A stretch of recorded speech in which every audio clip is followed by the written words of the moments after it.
सबसे पहला असली जेलो से भरा पूल।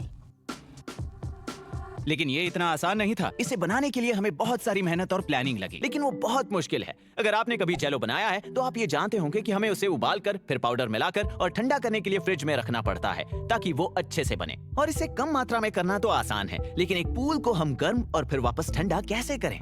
मैंने इसे एक मुश्किल इंजीनियरिंग चैलेंज की तरह लिया। पिछले थैंक्सगिविंग पर मैंने अपने भाई के साथ मिलकर एक प्लान बनाया और फिर सर्दी पड़ने पर हमने उसके घर के पीछे एक गड्ढा खोदना शुरू किया। और पिछले 2 महीनों में हमने छोटे पैमाने पर एक्सपेरिमेंट्स किए, ये जानने के लिए कि हमें हमारे पूल के लिए कितना जेलो पाउडर लगेगा ताकि वो सही से बन पाए, और उसे कितना गर्म और फिर ठंडा करना हमारे लिए काफी होगा जिससे उसके अंदर का केमिकल रिएक्शन सही से हो पाए और वो लचीला बने। उन एक्सपेरिमेंट से हमने जाना कि जेलो को लचीला बनाने के लिए उसे 160 डिग्री फ़ारेनहाइट तक गर्म करना पड़ता है। तो हमने तय किया कि पूल को भरने के लिए हम 6 बड़े ड्रम्स का इस्तेमाल करेंगे, जिसके नीचे है हमारे बनाए हुए बर्नर्स और पानी निकालने के लिए एक पाइप, लेकिन वो सब बाद में। इसे गर्म करने की परेशानी तो दूर हो गई, लेकिन हम इसे वापस ठंडा कैसे करेंगे? उसके लिए हमने धरती माँ से मदद ली और एक ऐसी जगह चुनी जो इस प्रोजेक्ट के लिए बिल्कुल सही है। हमने जनवरी में वहाँ एक थर्मोमीटर लगाया और उसके बाद हर रात वहाँ का टेम्परेचर नापा। हमें एक फ्रिज जितना ठंडा माहौल चाहिए था, लेकिन फ्रीजर जितना नहीं, क्योंकि हमारे एक्सपेरिमेंट्स के जरिए पता चला कि उससे जेलो खराब हो जाता है। और अपने डेटा और हिस्टोरिकल टेम्परेचर ग्राफ्स को देखने के बाद हमने जाना कि हमारे पास इसे करने के लिए अप्रैल के खत्म होने से पहले 3 हफ्ते का गैप होगा। हमें घर के बैकयार्ड में एक ऐसी जेलो पूल पार्टी रखनी थी जो फिनियस और फर्ब के भी छक्के छुड़ा दे। हमारा प्लान था पार्टी के 7 दिन पहले से पूल को भरना शुरू करना, यानी हर दिन करीबन 10 बैरल्स। इससे हर एक लेयर को गर्मी दूर करने के लिए रात की ठंडी हवा के संपर्क में आने का मौका मिलेगा। तो बस हमने सैटरडे को पार्टी के पूरे 1 हफ्ते पहले काम शुरू किया।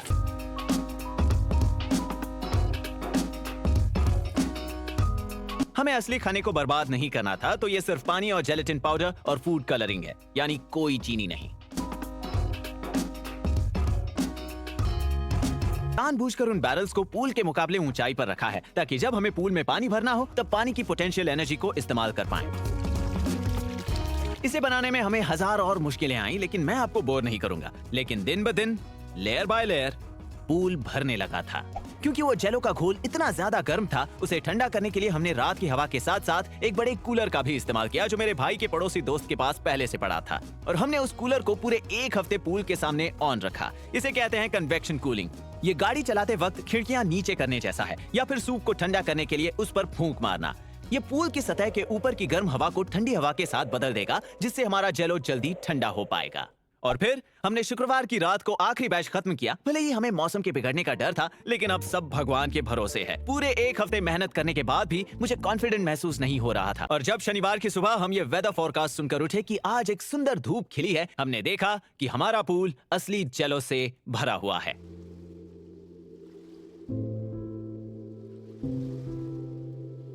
और इस समय तक पूरे मोहल्ले में ये बात फैल चुकी थी कि हम कुछ बड़ा कर रहे हैं, और मेरा भाई चाहता था कि पूल में पहली छलांग उसके दोस्तों के बच्चे लगाएं। और अब मैं आपको दिखाने जा रहा हूं कि क्या होता है जब आप पेट के बल जेलो के पूल में कूदें।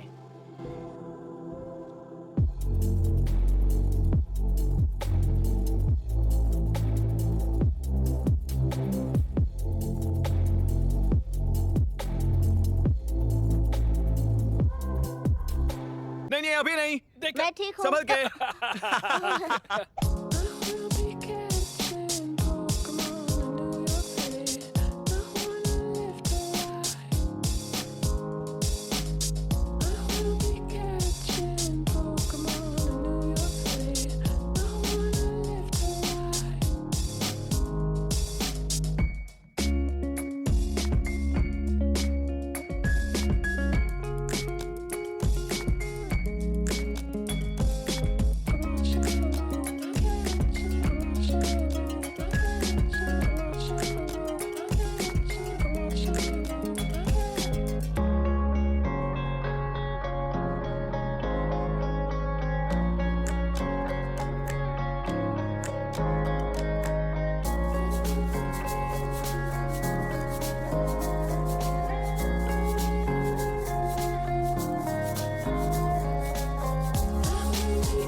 जब मुझे इसके अंदर जाने का मौका मिला उस वक्त दोपहर हो रही थी, और तब हमने एक बात ये जानी कि काफी देर तक धूप में रहने पर पूल में रखे जेलो के नीचे लेयर्स धीरे धीरे नरम पड़ने लगते हैं। अंदर जाने पर ये आपके नाकों और कानों में घुसने लगता है। मुझे बहुत अजीब महसूस हो रहा है और इसमें हिलना भी काफी मुश्किल है। ये फिसलन भरा और चिपचिपा है, लेकिन मुझे मजा तो आ रहा है। हमने इसके अंदर कुछ खिलौने छुपाए हैं। मिल गया। वाओ, ये एहसास अलग है, मानो कि आप कीचड़ में तैर रहे हो। आप समझ तो पा रहे हो ना, लेकिन अच्छा वाला कीचड़। अगर आगे जाके हम इसे दोबारा कभी बनाएंगे तो इसे ज्यादा देर ठंडा रखने के लिए हम सतह के नीचे हीट एक्सचेंजर पाइप सिस्टम लगा सकते हैं, जैसे इंडोर आइस स्केटिंग रिंग्स में होता है। और शायद थोड़ी सी चीनी। घटिया टेस्ट है। अब आप में से कुछ ये सोच रहे होंगे कि कोई भी स्टूपिड जेलो पूल को बनाने के पीछे 6 महीने लंबी प्लानिंग और 1 हफ्ते की कड़ी मेहनत क्यों बर्बाद करना चाहेगा। तो अब इसमें काफी घंटों तक बच्चों के कूदने, बॉलिंग बॉल्स और धूप के गिरने से जेलो काफी टूटने लगा था। लेकिन पार्टी करना अब भी बाकी था, इसलिए हमने बनाई एक स्लिप एंड स्लाइड।